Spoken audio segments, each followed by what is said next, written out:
नमस्कार मित्रांनो, M S study अकॅडमीमध्ये आपले स्वागत आहे. तर आजच्या व्हिडिओमध्ये आपण खूप महत्त्वाच्या मुद्द्यावरती बोलणार आहोत. तर तुम्ही सर्वांनी थंबनेल बघितलेलंच असेल, की नवीन पोलीस भरतीमध्ये वयोमर्यादेमध्ये वाढ होणार आहेत का? तर भरपूर मुलांचा आणि मुलींचा सुद्धा प्रश्न आहे. तर त्याच्यामध्ये काही मुलींचं लग्नसुद्धा झालेलं आहे. तर त्यासुद्धा मला विचारत आहेत, की नवीन पोलीस भरतीमध्ये वयोमर्यादेमध्ये वाढ होणार आहेत का?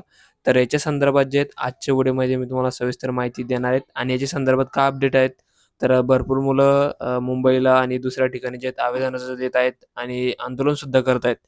तर गृह राज्यमंत्र्यांचं याच्या संदर्भात काय म्हणणं आहेत आणि वयोमर्यादेमध्ये खरंच वाढ होणार आहेत का? तर आजच्या व्हिडिओमध्ये याच्या संदर्भात सविस्तर माहिती मी तुम्हाला देणार आहेत.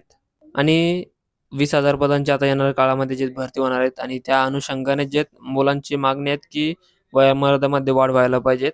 तर तर गृहमंत्री जे आहेत, तर वयोमर्यादेमध्ये वाढ देईल की नाहीत, तर याच्या संदर्भातही आपण आजच्या व्हिडिओमध्ये चर्चा करूयात. आणि व्हिडिओ चालू करण्यापूर्वी तुम्हाला एक रिक्वेस्ट आहे, जर तुम्ही या चॅनलवर नवीन असाल तर चॅनलला सबस्क्राईब आणि लाईक नक्की करा. आणि तुमचे जर काही प्रश्न असतील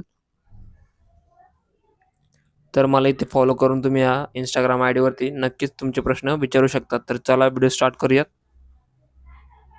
तर मित्रांनो, वयोमर्यादा संदर्भात जर माहिती बघायची तर वयोमर्यादा वाढ संदर्भात जे आहेत जे अपडेट आहेत, तर ती आपण जे भरपूर मुलांनी जे गृहमंत्र्यांकडे पाठवलेले आहेत. आणि माझ्या माहितीनुसार तरी वयोमर्यादेमध्ये येणाऱ्या काळामध्ये जे वाढ होऊ शकते आणि 100% होईल. आणि ती किती वर्षाची होईल, तर त्याच्यामध्ये भरपूर मुलांचे मला प्रश्न असतील. तर 2 वर्षाचे देतील की 3 वर्षाचे देतील.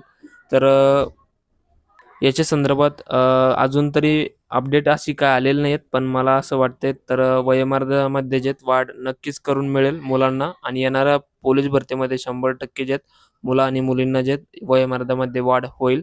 प्रत्येक कॅटेगरीनुसार होईल. आणि त्याच्या संदर्भात जशी अपडेट येईल मी तुम्हाला नक्कीच देईल. आणि ज्या मुलांची थोड्यानी वयाने राहत असेल, तर त्यांनी तयारीला चालू असू द्या. कारण की येणाऱ्या काळामध्ये जे वयोमर्यादेमध्ये नक्कीच वाढ होईल. आणि जे मुलांनी आवेदन अर्ज दिलेले आहेत, तर ते स्वतः गृहमंत्र्यापर्यंत जे गेलेले आहेत आणि त्याचं ते विचार करत आहेत. आणि येणाऱ्या काळामध्ये माझ्या माहितीनुसार तरी 100% जे वयोमर्यादेमध्ये वाढ होईल. आणि किती वर्षाची होईल ते सांगणं कठीण आहे, कारण की ते आपल्याला परिपत्रक आल्यानंतरच कळेल भरतीचं. तर येणाऱ्या काळामध्ये जे वेळापत्रक येईल पोलीस भरतीचं, त्याच्यामध्ये आपल्याला कळून जाईल, की वयोमर्यादेमध्ये वाढ किती वर्षाची होईल.